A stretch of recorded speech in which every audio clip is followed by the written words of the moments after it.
Hi everyone, welcome to the last no spend video. We made it.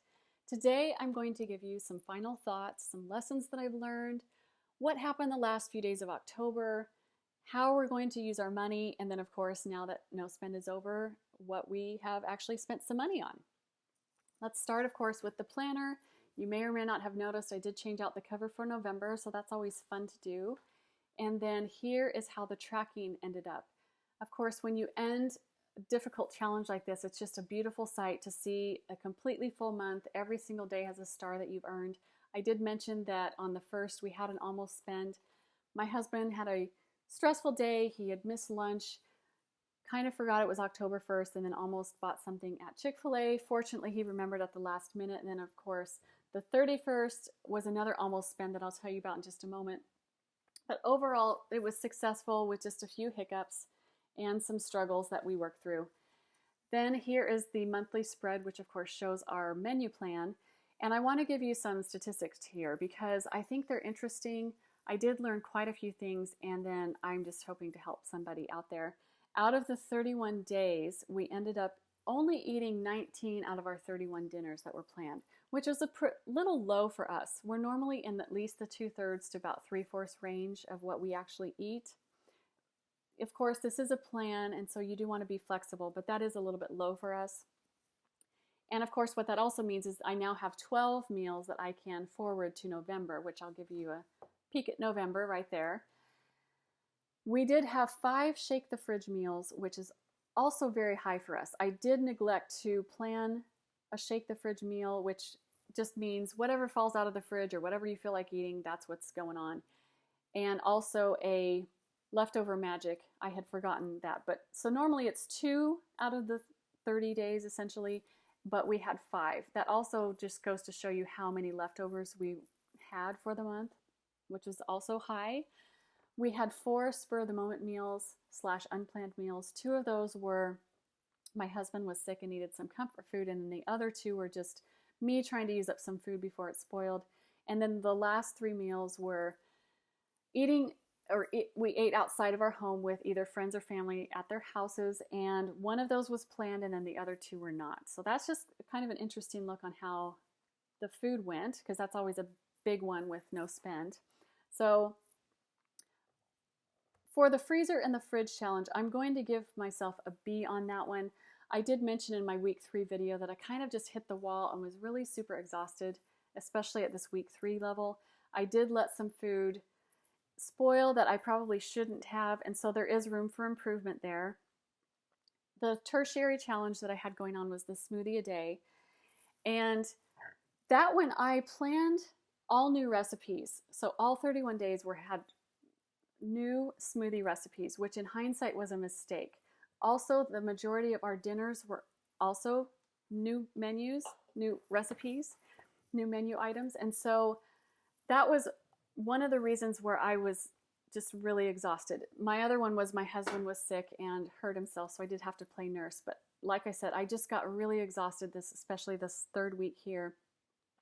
The smoothie challenges, I would probably also give myself a B on that one. It was just a little too ambitious, I think, to do not only all 3 challenges at once, even though they were complementary, but also the Smoothie A day with the new recipes. It should have been more like a half and half as far as new recipes versus old family favorites and standbys. And so that's something else I learned. Also, we just got really tired of smoothies. We do like smoothies, but not necessarily every single day. They also weren't filling enough, and so after about this 1st week, I ended up having to start making something to go along with a smoothie, like a baked good, a grab-and-go type of a thing. So that's why I was having 2 new recipes for breakfast and 1 new one for dinner, so you can see why I was getting tired. Because with your family favorite recipes, you essentially know what's going on. You can just throw them together and cook them and don't have to really think too much about it. With new recipes, though, you're unfamiliar with the list of ingredients, you don't really know the timing of things, and just how long it's going to take. It just takes a lot more time and effort and thought into new recipes. So going forward, I will definitely just be more balanced with the new versus the old recipes. We do like to try new recipes, but that was just a little bit too much. So for November, I did plan out all of our dinners. I did remember the leftover magic and shake the fridge. And then for the breakfast, I ended up leaving about 25% breakfast open. I did also need to be a little bit more flexible with especially the fruit produce. Vegetables, of course, last longer than fruit, and so that's why I needed to just leave some open spaces where I could fill that in with the breakfast. And then I was a little bit more balanced with my November dinner planning as well. The other shopping that we would have to have done was gas for cars. Now, I had filled up on September 31st, like I mentioned.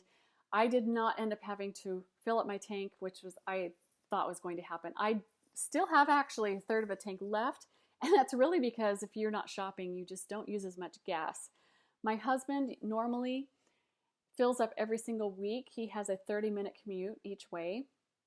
And so when he's in town and going into the office every day, that's what he needs to do. He ended up having to fill up his tank the first week, and then with his travel and being hurt, he did end up working some days from home, etc. So there was just a lot of factors, but he ended up not having to fill up for the rest of the entire month, which was shocking.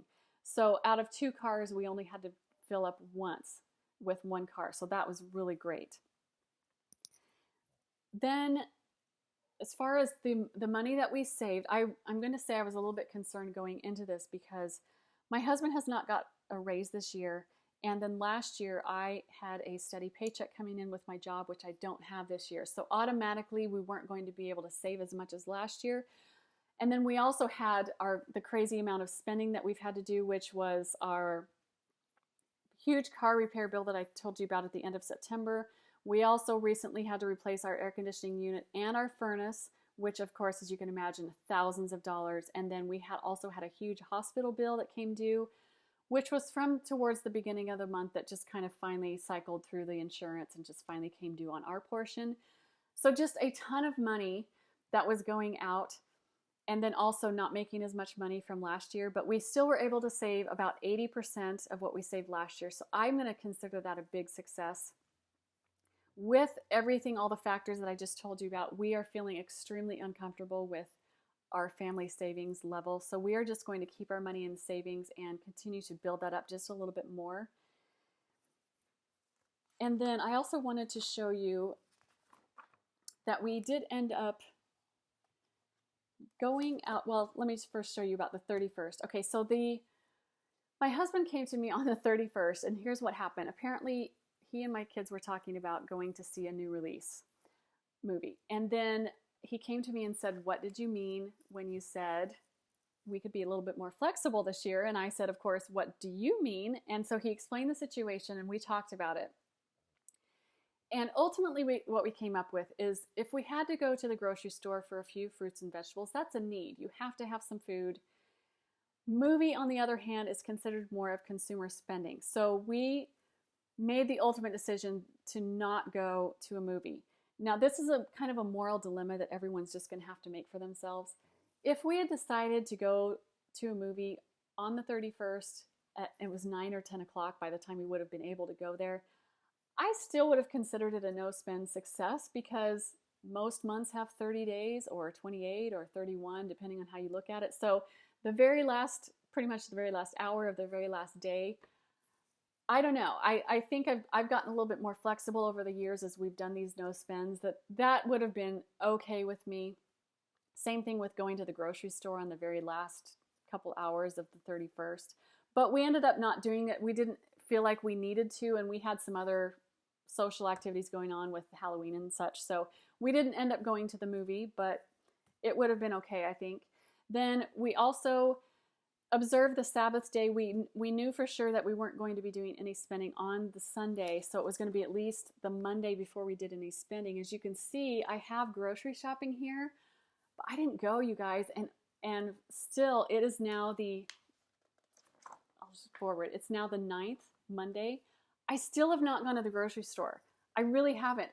It's kind of incredible to me that because of our freezer levels and everything else, the menu items that we didn't use, the dinners that we planned, we still have a ton of food left over, and I don't really feel like I need to go full-blown grocery shopping. I have gone to Target, And I will show you that. I told you I was going to run out of makeup, which I did, and I just kind of struggled along till the end of the month. But blush and eyeshadow right here, I bought, if you're unfamiliar with Pacifica, they're one of my favorite brands because they are all natural. They're 100% vegan. They are made with coconut oil, so they have this really awesome faint light scent to it that's just gorgeous, like you want to eat it. And then I needed some new mascara. So I went to Target and I did pick up some bananas and a couple things for my kids there, but I didn't really do any like grocery shopping. And then I did have to go to Sam's on Saturday. My dog needed some food. He was completely out. And then again, I picked up bananas. So what I've really learned there is we really missed fresh bananas, even though we were having bananas in our smoothies every day. And then I also picked up some salad. So that's really the things that we missed were just like bananas and apples and salad. And that's really what I've bought. I do plan on going grocery shopping. I have a list. I just, in looking at my menu plan for November, just let me see if I can get back there. These first 2 weeks, we don't need any ingredients for that. We just need the fresh stuff. So I'm just not feeling a sense of urgency to go to the grocery store. So that's just kind of where I'm at. It's kind of a weird place to be. And then when I was at Target, also, it was really weird to be back in a store, and I was with my daughter at the time, and I just remember saying, like, it's so weird to be in the store, and I forgot the checker was listening. You know, yes, they're people too, and they listen, but she's like, what do you mean? And I explained to her what the challenge that I just completed and what was going on. She's like, oh my gosh, I've never heard of that. Like, that's the greatest thing, and I'm so proud of you. Like, it was, you know, that was nice to have affirmation, but it was weird to be in a store because you just get out of that habit of driving in your car to the store and spending money. I don't know. If you've gone through this with me, you know what I'm talking about, but it was just weird to be able to do that again. And I didn't really feel like I needed to. It just, you know, I don't know. I just ended up in the store because I needed makeup, really. I didn't feel like I needed to go, you know, do retail therapy and everything else that other people feel like they need to do. I don't know. It's just, like I said, it's just a really odd place to be. So that has been our spending. My husband and I, as you can see, I'll move forward again so you can see that. We ended up going out to dinner right here on the 3rd, which was Tuesday. And again, I didn't really feel like I missed it or I needed to do that. But I do feel like when you do something big like this and it was something hard that you've gone through together, that there needs to be some kind of like end celebration, give yourself a pat on the back kind of a thing, just to, you know, yay, we did it. And so we did end up going out to dinner. I have to be honest and say I didn't completely 100% enjoy it. I was like, well, this is nice because I didn't have to cook it, but I didn't really feel like it was something that I'd been missing, I guess is what I'm trying to say. But we did do that. And then my husband and I also didn't talk about like if we were going to give ourselves rewards or anything like that, but I have done some internet shopping, which you can see where my priorities lie because I've done internet shopping for a few planner supplies, which I'll show you in a favorites video later on. But he ended up needing a small carry-on type suitcase, and I don't really know how much it cost or care because it came out of his money, out of his account, but that's what he bought. And then what I bought, I guess if you want to call it how I rewarded myself or what I gave myself, was this journal right here. Gretchen Rubin is one of my all-time favorite people. I adore her. I have everything from her. I'm going to end up doing a video on her. I know it because she's just so amazing. But this is her latest book, Better Than Before. And then this is the journal that goes with the book. So this is only a 1-year journal, but that's what I bought myself. So yay.